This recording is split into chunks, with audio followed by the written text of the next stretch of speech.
So, property you want to buy, the surveyor's been round and he said the subsidence word. Is it time to panic? Should you be withdrawing from the deal? Not quite. There's actually quite a few steps to go through, and what the structural surveyor has said might not be anything to be alarmed about. So, we don't want to let a surveyor get in the way of a good deal and of getting the property you want. Let's find out what we can do about it after this intro. I'm Tim Hill, internet entrepreneur, property investor, and author of How to Really Buy a Property.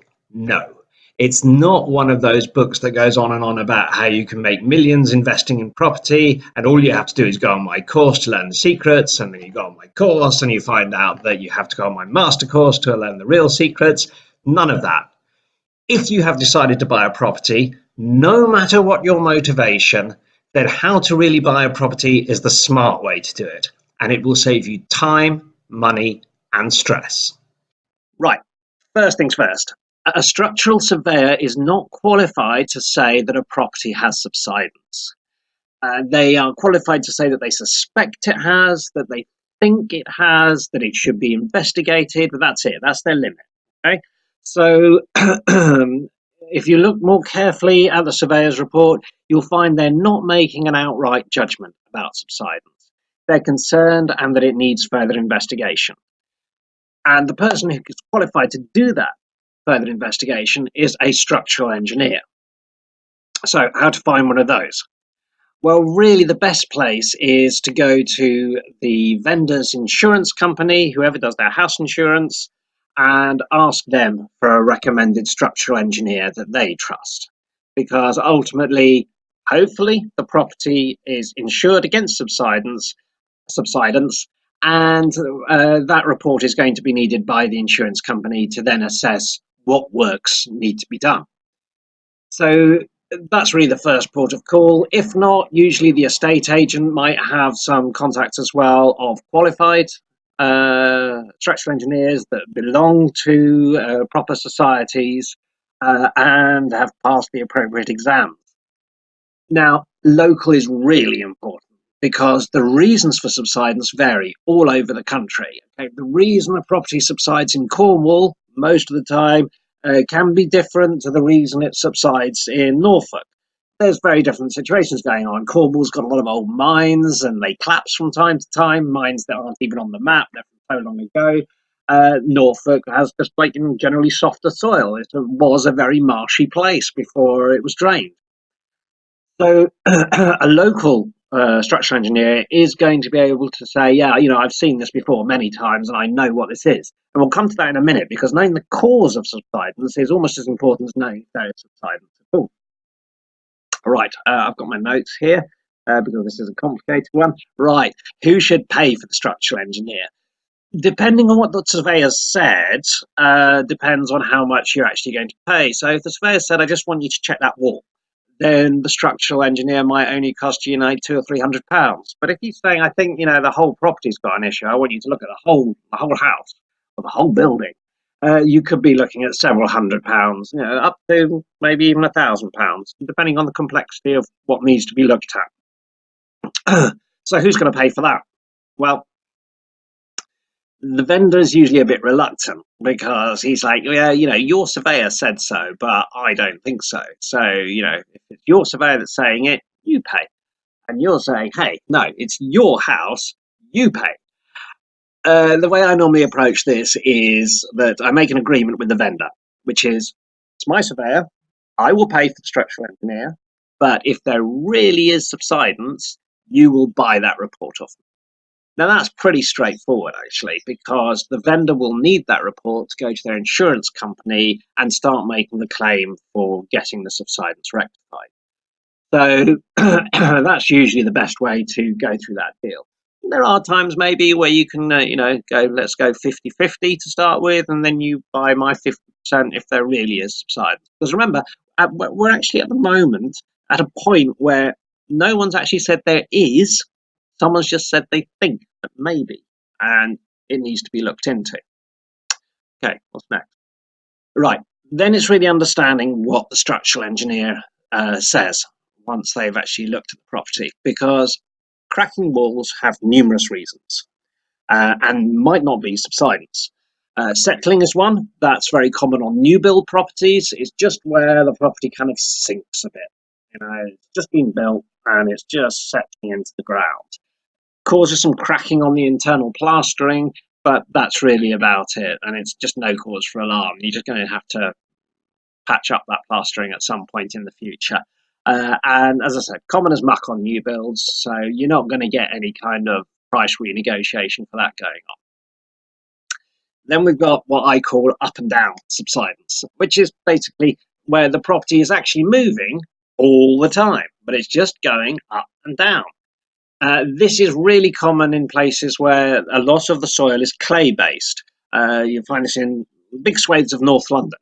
So in a very wet winter, the soil, the clay, gets very, very wet and it expands and the properties above move up. And then when a hot summer comes, the clay dries out and it contracts and the properties move down.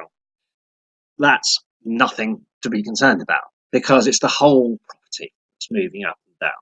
Now, of course, it may cause some cracking on an ongoing basis, but as long as everything is just moving up and down like a houseboat, but very, very small amount, everything's just moving up and down, don't rock the boat. Okay? If the property has been standing there for 150 years, moving up and down, let it stay moving up and down. Don't tinker with it.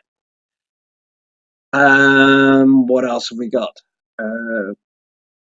Yeah, we could have a situation where the property has subsided and it's stopped. There's like if you go to things Leith Walk in Edinburgh, some of the old flats on Leith Walk are at incredible angles. If you don't shut a door, it just swings open again. On the other side of the flat, if you open a door, it slams shut. The floors are so wobbly that you would think that you may be a bit drunk. That settling, that subsidence, happened perhaps 100 years ago, and it stopped.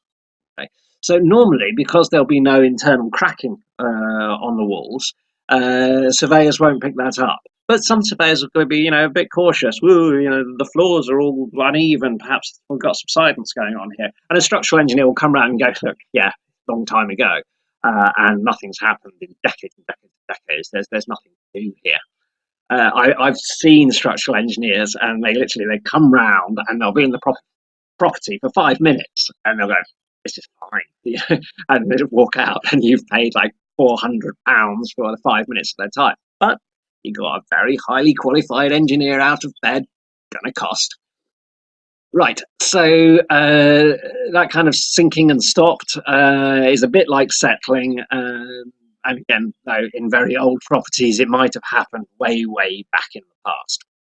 And then, of course, you've got actual subsidence.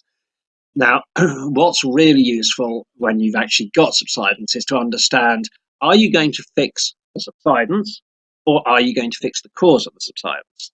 Explain that. And this is one of the keys of having a local structural engineer, but also a skilled and experienced one. Let's say somebody planted a sapling in their back garden and it's grown into a massive tree. So this big tree, its roots are sucking water out of the soil, and they're doing it more at the back of the property than they are at the front. So the back of the property then starts to move down. This is a real subsidence problem.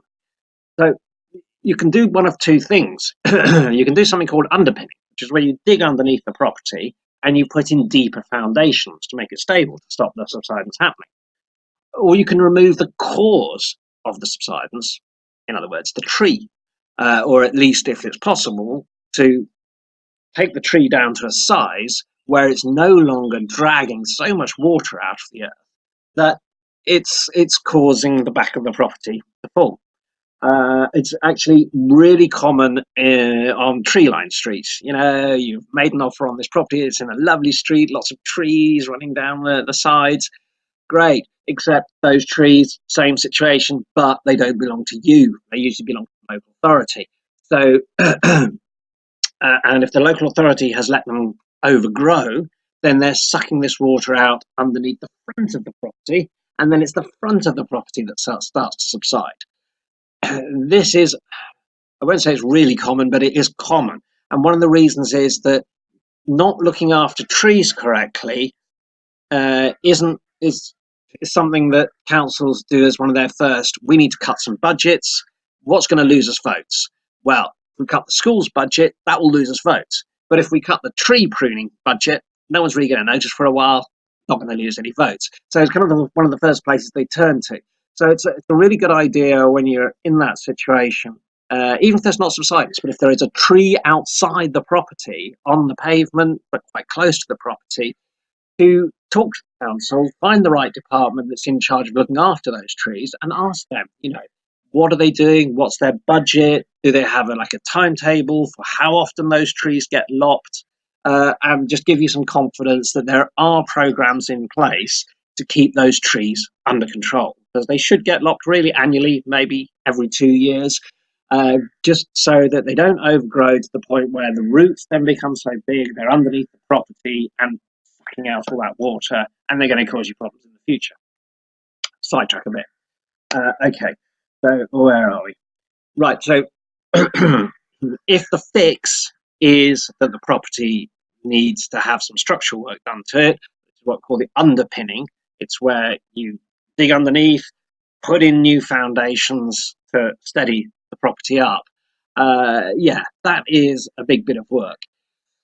90% of the time, the property that you're buying will have an insurance policy which covers that cost. Now, that's not to say that there's not going to be a bit of major inconvenience, builders tromping around, lots of mud, lots of dirt, lots of noise. It's not a pleasant thing to go through living in a property that's being underpinned, let me tell you. So, although there's no cost involved, yes, you might talk to the vendor, the seller, about changing the price to reflect that inconvenience. Hey, your property has got subsidence. My bank's happy because it's fully insured. I'm okay with it to the point that I'd really like to buy your house, but I'm going to be living in a very messy situation with builders for a while. Can we 10 grand, something like that, depends on the price of the property. Something for your troubles. Now, the vendor knows that if they put the property back on the market again, the same thing's going to happen because it really is subsidence. I'm going to mention one more thing about that towards the end. But so they might be prepared to say, I really want to move. I really want to get on with things. I don't want to be the one that's living here while the builders are in.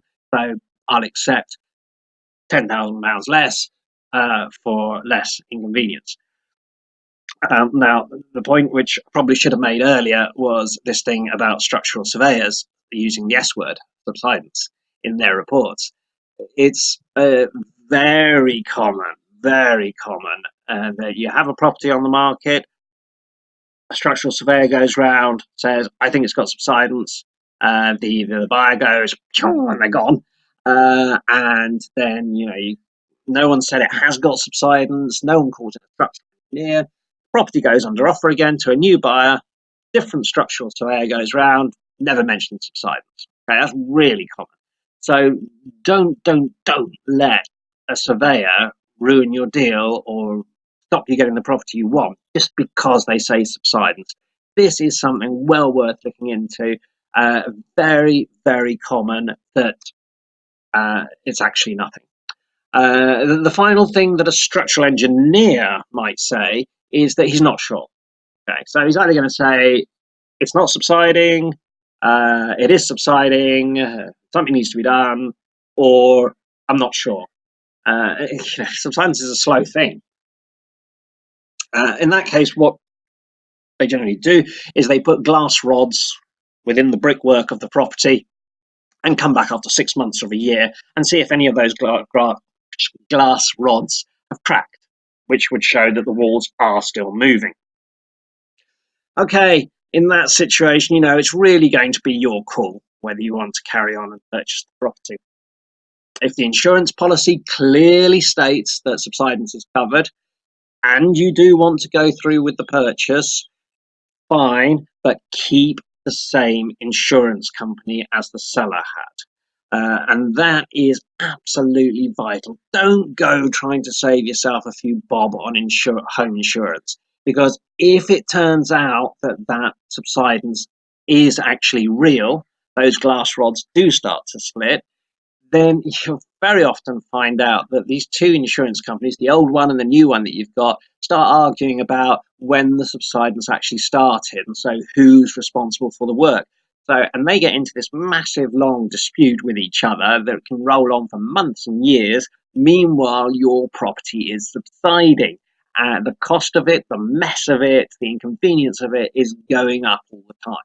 So, keep the same insurance policy. I generally speaking say for all period properties, anything more than 100 years ago, perhaps even less, 80 years ago, keep the same insurance policy on a house. Keep that consistency. So even in the future, if something actually happens that you're going to need to make a claim, they can never say, well, we think that started 5 years ago and that wasn't on our watch. Okay, so the key takeaways about subsidence. Don't let a structural surveyor tell you that a property has got subsidence.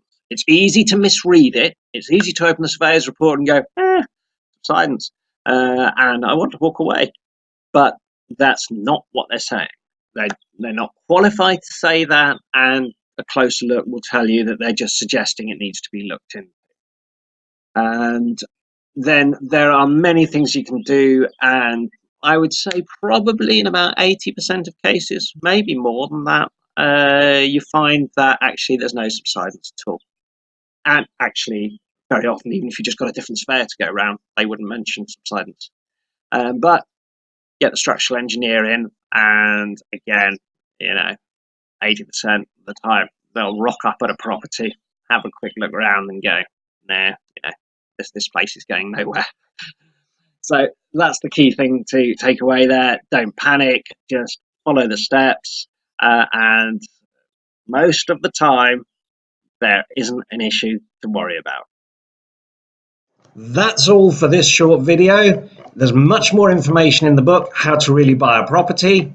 As always, if you found this information useful, please remember to subscribe, to share, to like, to do all those social media things. It all helps other people who need this information find it more easily. If you've got some specific questions which you'd like me to have a go at answering, please put them in the comments below and I'll try and get to them. And in the meantime, good luck with your property purchase.